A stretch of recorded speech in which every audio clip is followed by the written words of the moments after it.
ओम शांति। ओम शांति। ओम शांति। ओम शांति। ओम शांति। ओम शांति। आज 20 सितंबर 2025 प्रातः मुरली। ओम शांति। बाप दादा मधुबन। कहाँ बैठे हो?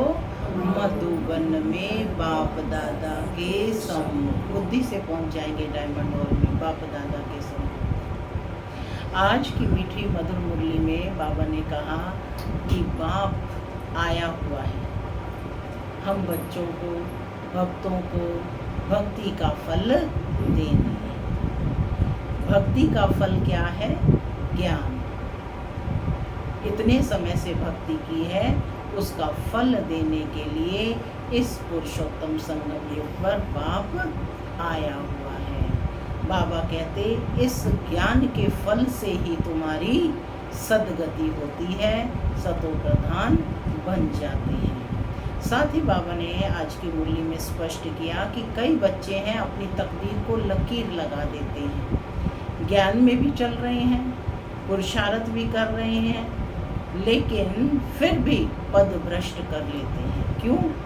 उसके कारण बताए बाबा ने कि एक तो दूसरों पर, ना तो अपने पर ना दूसरों पर रहम करते हैं, सर्विस नहीं करते हैं, अच्छी रीति पढ़ते हैं लेकिन रेगुलर नहीं पढ़ते हैं। तो बाबा कहते सर्विस एबल बच्चों को तो सर्विस का शौक होना चाहिए, जिससे कि अपनी तकदीर को श्रेष्ठ बना सकें। तो हमें ऐसा कृत्य नहीं करना है जिससे हम अपने भाग्य से वंचित हो जाएं। तो हम कौन है? भाग्यशाली आत्माएं हैं, तकदीर बनाने आए हैं। सुनते हैं आज के डायरेक्ट ईश्वरीय महावाक्य। ओम शांति। बाबा कहते मीठे बच्चे, बाप आए हैं तुम पुराने भक्तों को भक्ति का फल देने। भक्ति का फल है ज्ञान, जिससे ही तुम्हारी सद्गति होती है। आज की मुरली से प्रश्न है, कई बच्चे चलते चलते तकदीर को आपे ही शूट करते हैं। कैसे कैसे शूट करते हैं? नियमों की पालना नहीं करते। तो बाबा कहते अगर बाप का बनकर सर्विस नहीं करते हैं, अपने पर और दूसरों पर रहम नहीं करते हैं, तो वह अपनी तकदीर को शूट करते हैं, अर्थात पद भ्रष्ट हो जाते हैं। अच्छी रीति पढ़ें, योग में रहें तो पद भी अच्छा मिले। सर्विस एबल बच्चों को तो सर्विस का बहुत शौक होना चाहिए। गीत चला, कौन आया सवेरे सवेरे मेरे मन के द्वारे। कौन आया? शिव बाबा आया। ओम शांति माना मैं शांत स्वरूप आत्मा हूँ, शांति मेरा स्वधर्म है। बाबा कहते मीठे बच्चे अब घर वापस जाना है। ओम शांति।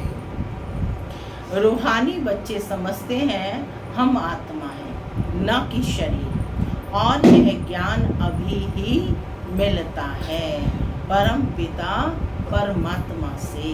बाप कहते हैं जबकि मैं आया हूँ तो तुम अपने को आत्मा निश्चय करो।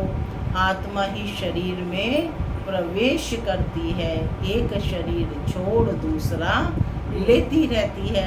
आत्मा नहीं बदलती, शरीर बदलता है। आत्मा तो अविनाशी है, तो अपने को आत्मा समझना है। यह ज्ञान कभी कोई दे ना सके।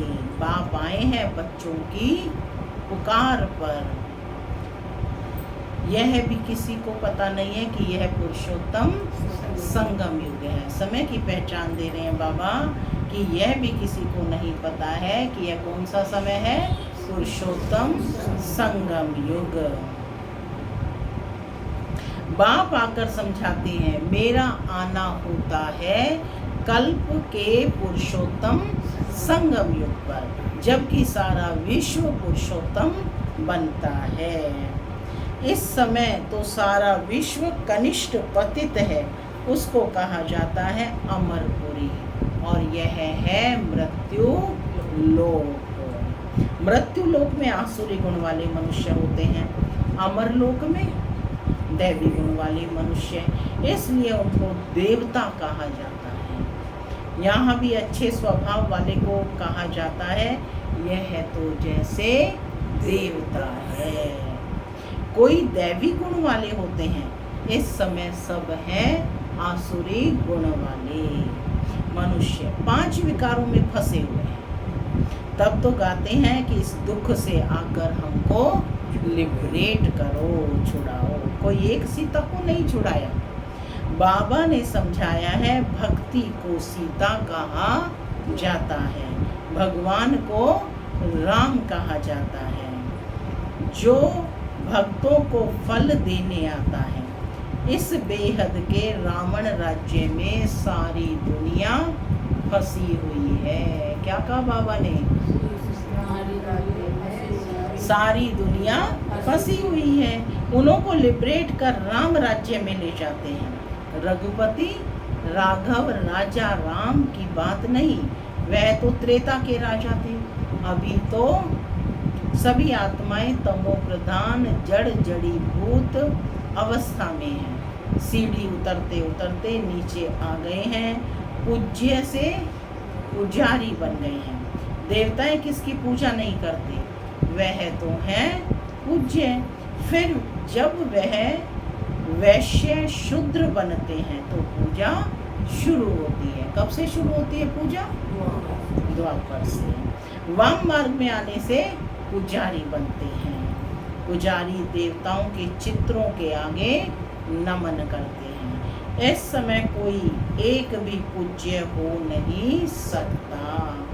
ऊंचते ऊंच भगवान पूज्य, फिर है सतयुगी देवताएं पूज्य।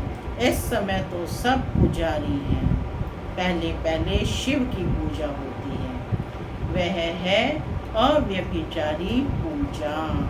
वह सतो प्रधान, फिर सतो, फिर देवताओं से भी उतरकर जल की, मनुष्यों की, पक्षियों आदि की पूजा करने लग पड़ते हैं। दिन प्रतिदिन अनेकों की पूजा होने लगती है। आजकल रिलीजियस कॉन्फ्रेंस भी बहुत होती रहती है। कभी आदि सनातन धर्म वालों की, कभी जैनियों की, कभी आर्य समाजियों की, बहुतों को बुलाते हैं, क्योंकि हर एक अपने धर्म को तो ऊंचा समझते हैं ना। हर एक धर्म में कोई ना कोई विशेष गुण होने के कारण वह अपने को बड़ा समझते हैं। जैनियों में भी किस्म किस्म के होते हैं, 5-7 वैरायटी होंगी, माने हर धर्म में इस तरह की वैरायटी है। उनमें फिर कोई नंगे भी रहते हैं, नंगे बनने का अर्थ नहीं समझते। भगवान वाच है नंगे अर्थात न अंगे।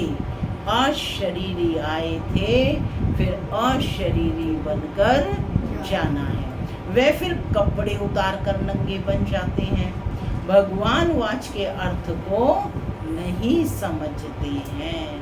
बाप कहते हैं तुम आत्माएं यहाँ यह शरीर धारण कर पार्ट बजाने आई हो, फिर वापस जाना है।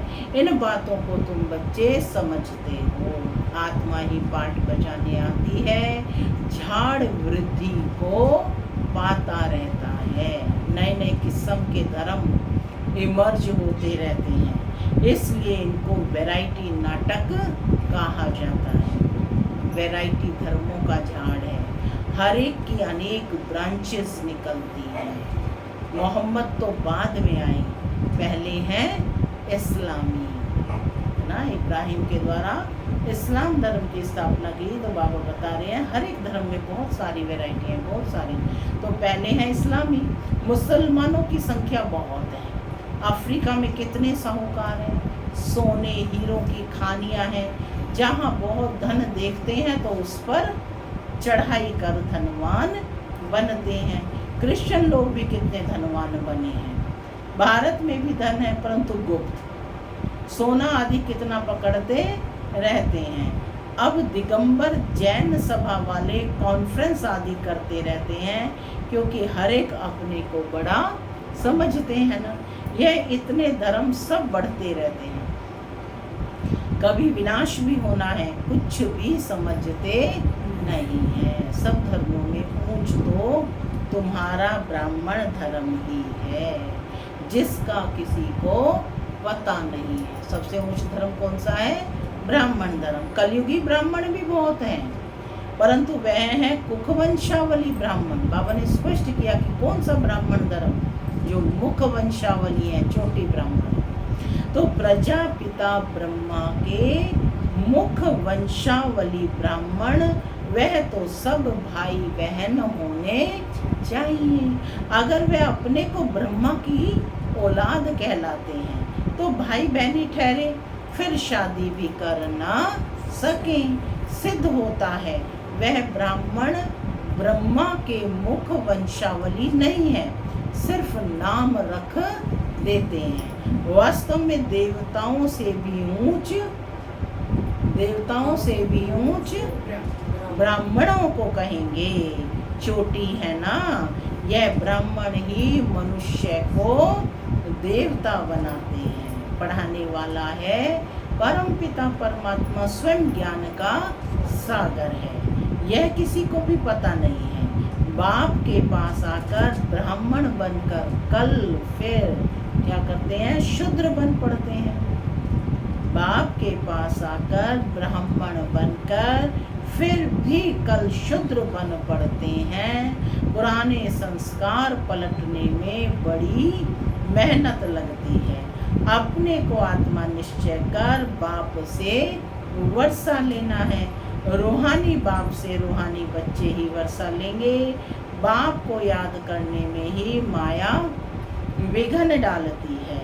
बाप कहते हैं हथ गाड़े दिल याडे, माने हाथों से काम करो और दिल से बाबा को याद करो। कौन से दिल की बात है ये? बुद्धि रूपी दिल से।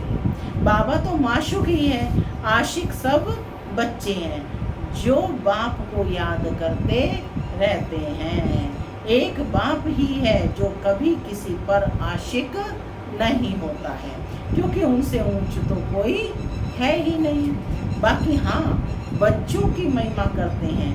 तुम भक्ति मार्ग से लेकर मुझ माशूक के सब आशिक हो, बुलाते भी हो आकर दुख से लिबरेट कर पावन बनाओ। तुम सब हो ब्राइड्स, मैं हूँ ब्राइड ग्रूम। तुम सब आसुरी जेल में फंसे हुए हो, मैं आकर छुड़ाता हूँ। यहाँ मेहनत बहुत है। क्रिमिनल आई धोखा देती है, सिविल आई बनने में मेहनत लगती है। देवताओं के कितने अच्छे कैरेक्टर्स हैं। अब ऐसा देवता बनाने वाला जरूर चाहिए ना। कॉन्फ्रेंस में टॉपिक रखी है मानव जीवन में धर्म की आवश्यकता। क्या टॉपिक रखी है? मानव जीवन में धर्म की आवश्यकता। ड्रामा को न जानने के कारण सब मूंझे हुए हैं। तुम्हारे सिवाय कोई समझा न सके। क्रिश्चियन अथवा बौद्ध आदि को यह थोड़े ही मालूम है कि क्राइस्ट बुद्ध आदि फिर कब आएंगे। तुम झट हिसाब किताब निकाल सकते हो। तो समझाना चाहिए, धर्म की तो आवश्यकता है ना। पहले पहले कौन सा धर्म था? आदि सनातन देवी देवता धर्म। फिर कौन कौन से धर्म आए हैं? वह अपने धर्म वाले भी पूरा समझते नहीं हैं, योग नहीं लगाते। क्या कहा बाबा ने? योग नहीं लगाते। योग बगैर ताकत नहीं आती, जोहर नहीं भरता। बाप को ही ऑलमाइटी अथॉरिटी कहा जाता है। तुम कितना ऑलमाइटी बनते हो, विश्व के मालिक बन जाते हो, तुम्हारे राज्य को कोई छीन ना सके। उस समय और कोई खंड होते नहीं। अभी तो कितने खंड हैं। यह सृष्टि चक्र कैसे फिरता है? 5000 वर्ष का यह चक्र है। बाकी सृष्टि लंबी कितनी है वह थोड़े ही माप कर सकते हैं। धरती का करके माप कर सकते हैं, सागर का तो कर ना सके। आकाश और सागर इन दोनों का कोई अंत पा नहीं सकते। जो समझा तो समझाना है धर्म की आवश्यकता क्यों है। सारा चक्र बना ही है धर्मों पर। यह है वैरायटी धर्मों का झाड़। यह झाड़ है अंधों के आगे आईना। किस पर सर्विस करने के लिए कह रहे हैं बाबा आज?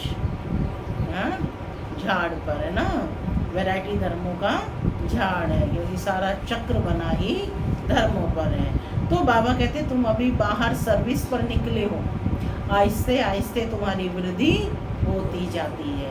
तूफान लगने से बहुत पत्ते गिरते भी हैं ना। और धर्मों में तूफान लगने की बात नहीं रहती, उनको तो ऊपर से आना ही है। यहाँ तुम्हारी स्थापना बड़ी वंडरफुल है। पहले पहले वाले भगत जो हैं उनको ही आकर भगवान को फल देना है, अपने घर ले जाने का बुलाते भी हैं। हम आत्माओं को अपने घर ले जाओ। यह किसी को पता नहीं है कि बाप स्वर्ग का भी राज्य भाग्य देते हैं। सन्यासी लोग तो सुख को मानते ही नहीं हैं, वो चाहते हैं मोक्ष हो। मोक्ष को वर्षा नहीं कहा जाता। खुद शिव बाबा को भी पाठ बजाना पड़ता है, तो फिर किसको मोक्ष में कैसे रख सकते। तुम ब्रह्मा कुमार कुमारियाँ अपने धर्म को और सबके धर्म को जानते हो। तुमको तरस पड़ना चाहिए, चक्र का राज समझाना चाहिए। बोलो तुम्हारे धर्म स्थापक फिर अपने समय पर आएंगे। समझाने वाला भी होशियार चाहिए। तुम समझा सकते हो कि हर एक को सतो प्रधान से सतो रजो तमो में आना ही है। अभी है रावण राज्य, तुम्हारी है सच्ची गीता जो बाप सुनाते हैं। भगवान निराकार को ही कहा जाता है। आत्मा निराकार गॉड फादर को बुलाती है। वहाँ तुम आत्माएं रहती हो, तुमको परमात्मा थोड़ी ही कहेंगे। परमात्मा तो एक ही है, एक ही है। ऊंच दे ऊंच भगवान, फिर सब हैं आत्माएं बच्चे। सर्व का सदगति दाता एक है, फिर हैं देवताएं, उनमें भी नंबर 1 है श्री कृष्ण, क्योंकि आत्मा और शरीर दोनों पवित्र हैं। तुम हो संगम युगी, तुम्हारा जीवन अमूल्य है। देवताओं का नहीं, ब्राह्मणों का अमूल्य जीवन है। बाप तुमको बच्चा बनाए फिर तुम्हारे पर कितनी मेहनत करते हैं। देवताएं थोड़े ही इतनी मेहनत करेंगे। वह पढ़ाने के लिए बच्चों को स्कूल भेज देंगे, यहाँ बाप बैठ तुमको पढ़ाते हैं। वह बाप टीचर गुरु तीनों हैं, तो कितना रिगार्ड होना चाहिए। सर्विस एबल बच्चों को सर्विस का बहुत शौक होना चाहिए। बहुत थोड़े हैं जो अच्छे होशियार हैं, तो सर्विस में लगे हुए हैं। हैंड्स तो चाहिए ना। लड़ाई के मैदान में जाने के लिए उनको जिनको सिखलाते हैं उनको नौकरी आदि से सब छुड़ा देते हैं। उन्हों के पास लिस्ट रहती है, फिर मिलिट्री को कोई रिफ्यूज कर ना सके कि हम मैदान पर नहीं जाएंगे। ब्रिल सिखलाते हैं कि ज़रूरत पर बुला लेंगे, रिफ्यूज करने वाले पर केस चलाते हैं। यहाँ तो वह बात नहीं है। यहाँ फिर जो अच्छी रीति सर्विस नहीं करते हैं तो पद भ्रष्ट हो जाता है। क्या कहा मुनीष बहन?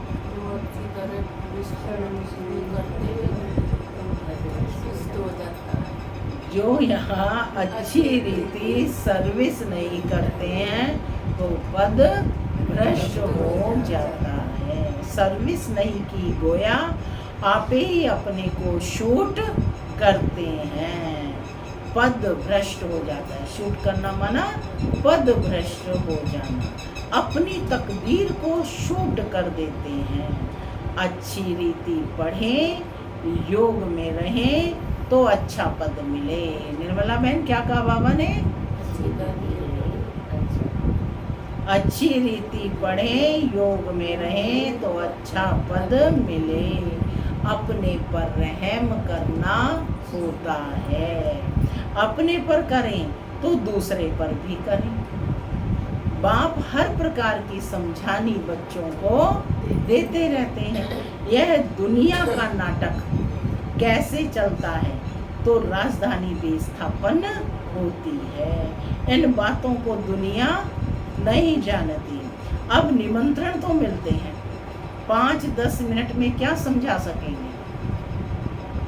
ज्ञान का कितना सागर आता है। तो बाबा कहते 5-10 मिनट में क्या समझा सकेंगे? 1-2 घंटा दे तो समझा भी सकेंगे। ड्रामा को तो बिल्कुल जानते नहीं हैं। पॉइंट्स अच्छी जहाँ तहाँ लिख देनी चाहिए, परंतु बच्चे भूल जाते हैं। बाप क्रिएटर भी है, तुम बच्चों को क्रिएट करते हैं। अपना बनाया है, डायरेक्टर बन डायरेक्शन भी देते हैं। कल भी आया था ना, बाप कौन है? क्रिएटर, डायरेक्टर और डायरेक्शन देने वाला श्रीमत है ना। तो बाबा कहते हैं, आज भी बाबा कह रहे हैं, बाप क्रिएटर भी है, तुम बच्चों को क्रिएट करते हैं। अपना बनाया है, डायरेक्टर बन डायरेक्शन भी देते हैं, श्रीमत देते और फिर एक्ट भी करते, ज्ञान सुनाते हैं। यह भी उनकी ऊंच से ऊंच एक्ट है ना। दया बहन क्या कहा बाबा ने? अलर्ट होकर बैठो। ज्ञान सुनाते हैं, यह भी उनकी ऊंच से ऊंच एक्ट है ना। ड्रामा के क्रिएटर, डायरेक्टर और मुख्य एक्टर को ना जाना तो क्या ठहरा? पूछ रहे हैं बाबा कि ड्रामा के क्रिएटर, डायरेक्टर और मुख्य एक्टर को ना जाना तो क्या ठहरा? अच्छा मीठे मीठे सिक्की लदे बच्चों प्रति माता पिता बाप दादा का प्यार और गुड मॉर्निंग। रूहानी बाप की रूहानी बच्चों को नमस्ते। हम रूहानी बच्चों की रूहानी माता पिता बाप दादा को याद प्यार गुड मॉर्निंग और नमस्ते नमस्ते। सदा रहो मस्ते फरिश्ते, चलो परम धाम के रास्ते। धारणा के लिए मुख्य सार, इस अमूल्य जीवन में पढ़ाने वाले टीचर का बहुत बहुत रिगार्ड रखना है। कौन है टीचर? शिव बाबा। पढ़ाई में अच्छा होशियार बन सर्विस में लगना है, अपने ऊपर आपे ही रहम करना है। दूसरा पॉइंट है, अपने आप को सुधारने के लिए सिविलाइज्ड बनना है। अपने करैक्टर सुधारने हैं, मनुष्यों को देवता बनाने की सेवा करनी है। वरदान है, रूहानी ड्रिल के अभ्यास द्वारा फाइनल पेपर में पास होने वाले सदा शक्तिशाली भव। रूहानी ड्रिल के अभ्यास द्वारा फाइनल पेपर में पास होने वाले सदा शक्तिशाली भव। जैसे वर्तमान समय के प्रमाण शरीर के लिए सर्व बीमारियों का इलाज एक्सरसाइज सिखाते हैं, ऐसे आत्मा को सदा शक्तिशाली बनाने के लिए रूहानी एक्सरसाइज का अभ्यास चाहिए। चारों ओर कितना भी हलचल का वातावरण हो, लेकिन आवाज में रहते आवाज से परे स्थिति का अभ्यास करो।